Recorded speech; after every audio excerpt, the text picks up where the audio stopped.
حضرت جابر ابن عبداللہ فرماتے ہیں، دیکھو جو شخص بھی اللہ پر اور یوم آخر پر ایمان رکھتا ہو وہ کبھی کسی اجنبی عورت کے ساتھ خلوت میں نہ رہے، ملاقات نہ کرے جس کے ساتھ کہ اس کا کوئی محرم شامل نہ ہو۔ کوئی عورت آئی ہے آپ سے مسئلہ پوچھنے کے لیے، اس کا باپ، اس کا بیٹا، اس کا بھائی، اس کا شوہر ساتھ ہونا چاہیے، اکیلے نہیں، اس لیے کہ ثالثہما الشیطان۔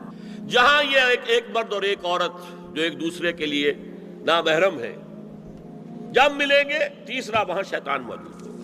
اسی طرح حضرت ابن عباس کی روایت ہے، لا یخلون رجل بامرأۃ الا ومعها ذو محرم ولا تسافر المرأة الا مع ذی محرم۔